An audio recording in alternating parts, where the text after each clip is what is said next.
Good morning to all of you. I am Mansu Kumar from Standard 9.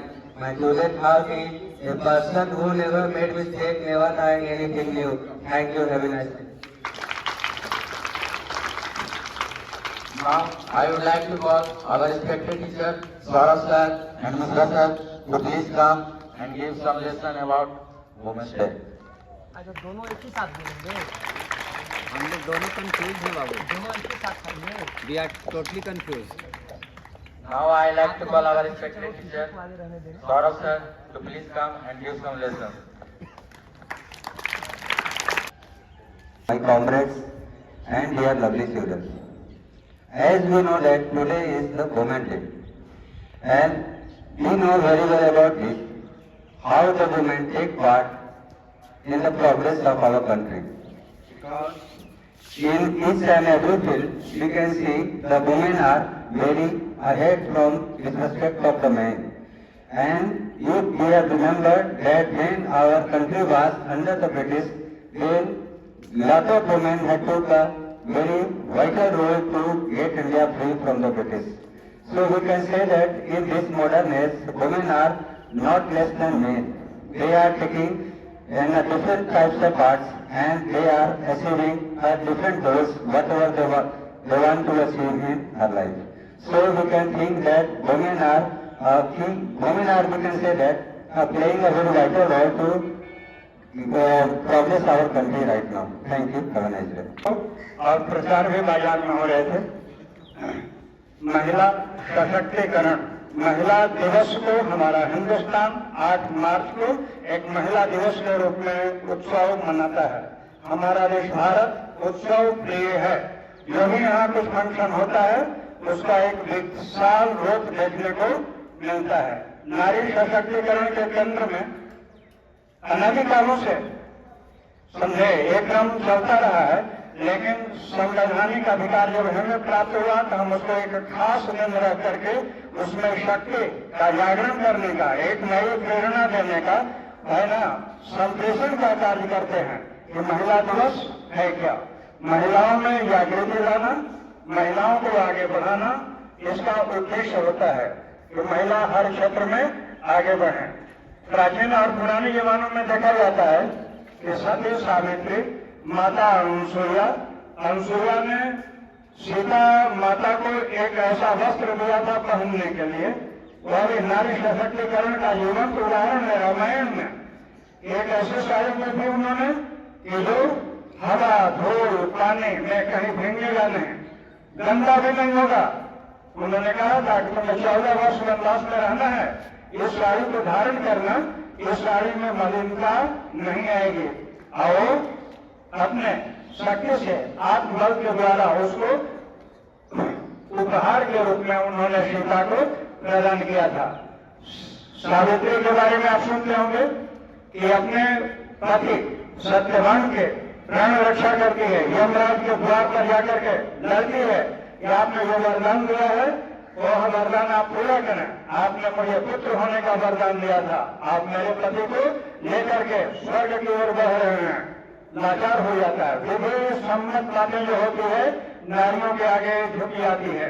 यत्र नार्यस्तु पूज्यन्ते रमन्ते तत्र देवता। यहाँ नारियों की पूजा होती है। पूजा माने आदर सम्मान।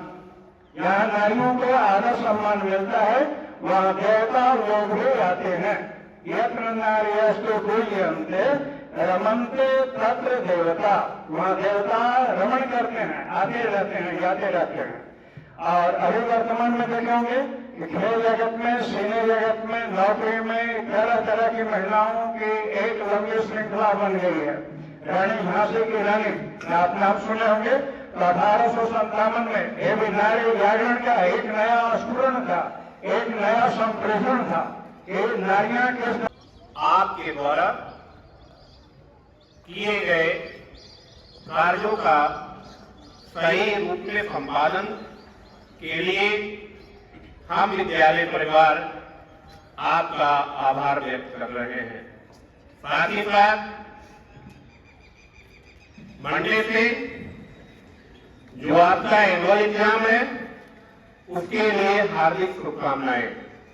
आप सफल हो आपकी उन्नति नहीं होना चाहिए। महिला और पुरुष दोनों को इक्वल हमेशा रखना चाहिए।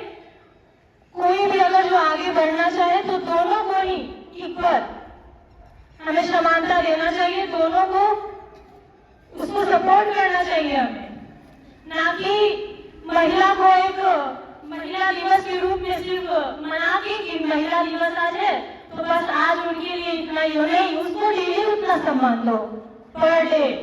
Thank you.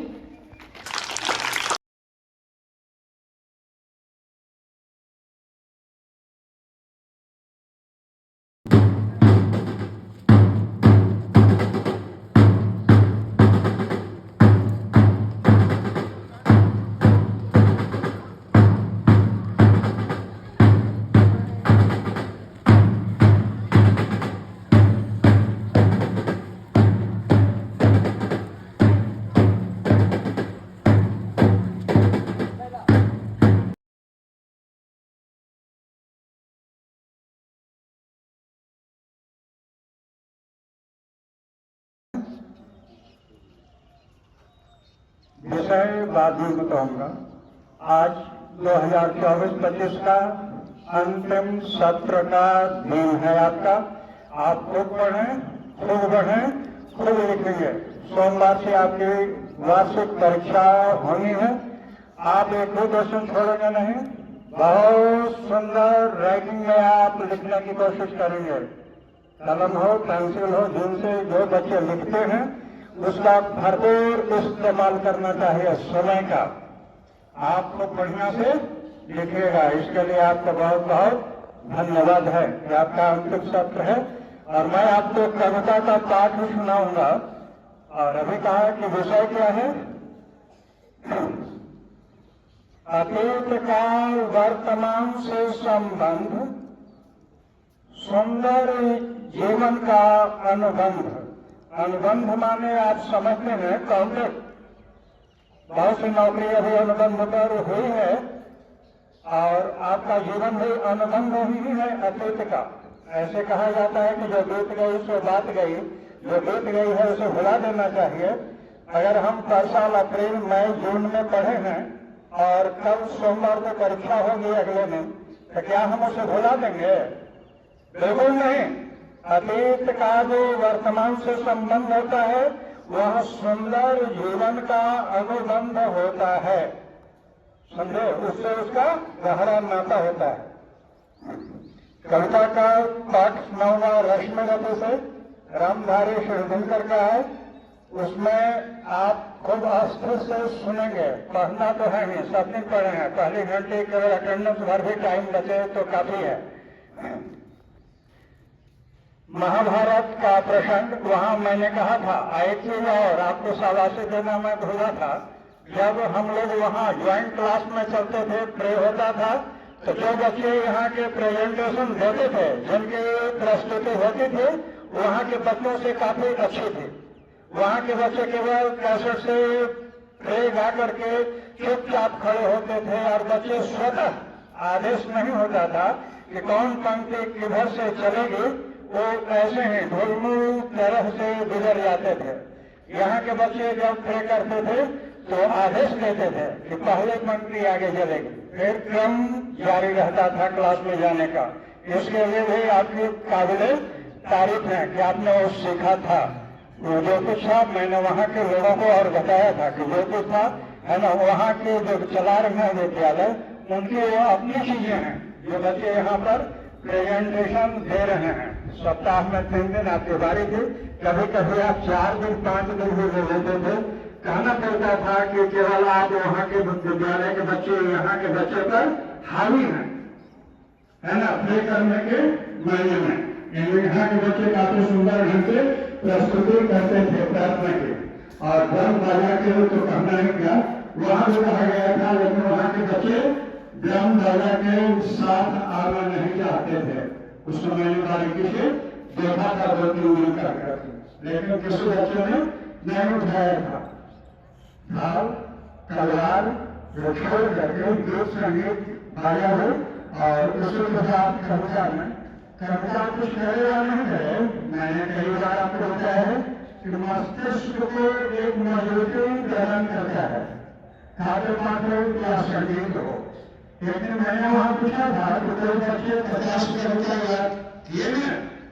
एक भी बच्चा जवाब नहीं दिया था। और यहाँ के बच्चे नहीं बताए थे, 10-12 की संख्या में थे, जिनको 10-12 कविता याद थे, 50 कविता किसी को याद नहीं थे।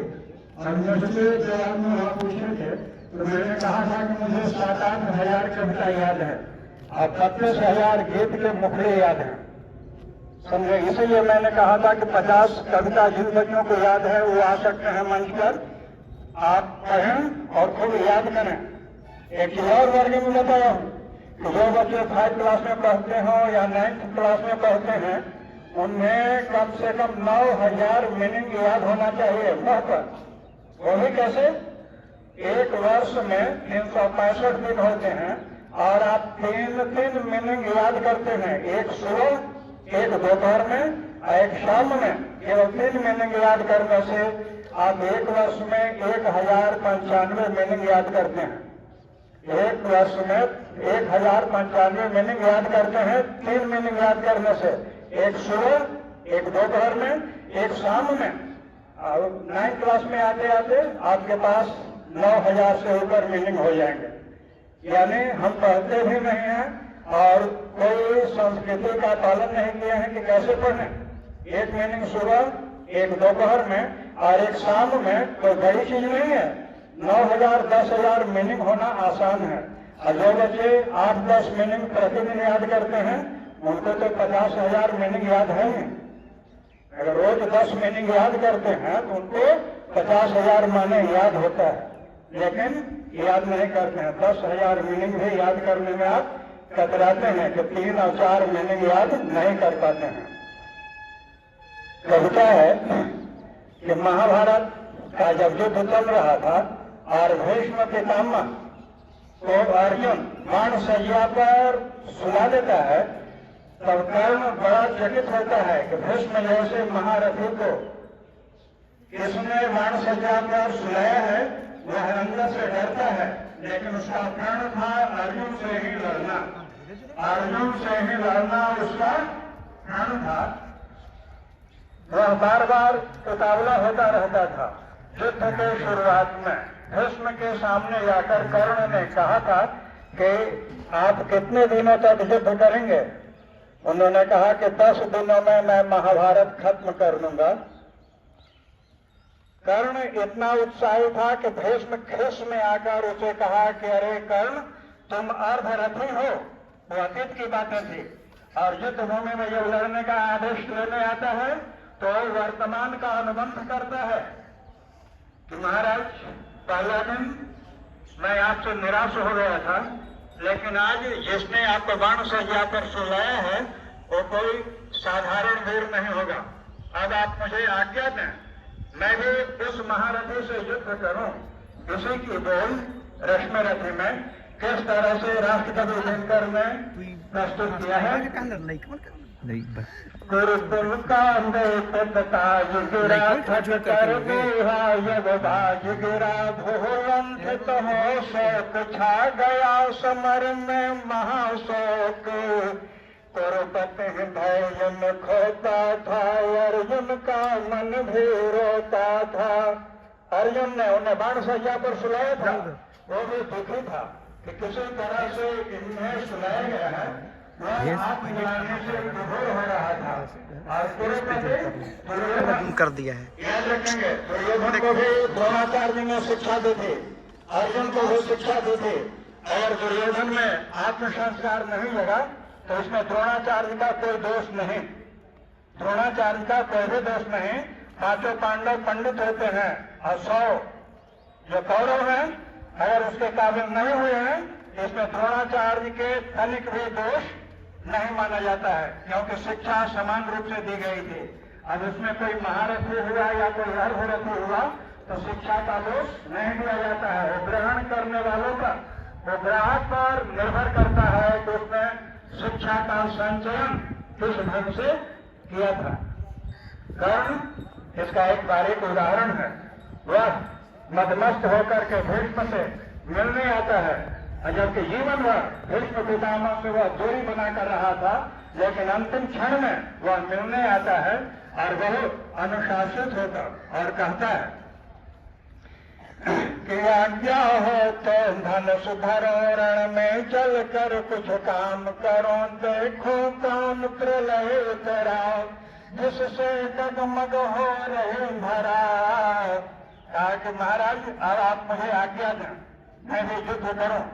भीष्म ने कर्ण का हाथ पकड़कर गले से लगा लिया और कहा कि बेटा, लड़ना से बढ़कर काम करो, आज ही दंड संग्राम करो, जा कहो वीर दुर्योधन से, निर्देश करे विष को मन से, सुख से सारे संतान रहे, मेरा अंतिम बलिदान रहे। जाओ दुर्योधन को समझा दो, वो केवल तुम्हारी बात ही समझ पाएगा, इसलिए मैंने तुझे पहला दिन अर्धरथ कहा था। ऐसे है बेटे, तुम्हारे जैसा महावीर इस महाभारत के रण क्षेत्र में कोई भी नहीं है। तुमने सब कुछ जानते हुए अपना मित्रता का निर्वाह करना सीखा है, अतः तुम दुर्योधन को जाकर कहो कि मेरा ही अंतिम बलिदान रहे और दोनों पक्ष के लोग खुशहाल रहें। लेकिन कर्ण कहता है कि नहीं महाराज, मेरा प्राण ही अर्जुन है, मैं उसी से ही लड़ूंगा, अब आप मुझे आदेश दें। तो उन्होंने कहा कि जो लड़ना से बढ़कर काम करो, जाओ रण में लड़ना करो। कहा कि जाओ, अब जो तुम्हें भला लगे वही काम करो। कर्म वहां से चलता है युद्ध क्षेत्र में कैसे, तो कहुए हैं ऐसे आग चले, पांडव के सेना भाग चले, सब रथ वज्र बिललाते थे, कोलाहल रोक न पाते थे। यानी कर्ण इतना भयंकर युद्ध मचाया था कि पांडवी सेना भाग रही थी और कृष्ण ने कहा अर्जुन को, हे अर्जुन, जब तक तुम उसे रोकोगे नहीं तो आज रुकेगा नहीं, आज भी महाभारत का अंत कर्ण कर देगा। क्योंकि 10 दिनों से वह मौन था, 10 दिनों के बाद आया है और तुम्हारी सेना वहां से भाग रही है, तुम खड़े नहीं होगे तो तुम्हारी हार होने जा रही है। अर्जुन वहां रुकता है कृष्ण के कहने पर। भागते भाग हो गई खड़ी, दोनों से सेनाएं खड़ी हो जाती हैं, इतने लाशें करते हैं कि गिनना अनगिनत रूप में हो जाता है और जितने लोग थे सब लोग चल रहे थे। भयंकर युद्ध हुआ था, उसका परिणाम तो अतीत का संबंध वर्तमान से होता है, तभी हमारे सुंदर जीवन का आधारशिला रखा जाता है। ऐसे नहीं। जय हिंद, जय भारत, जय राष्ट्र कवि मंगल, जय राम।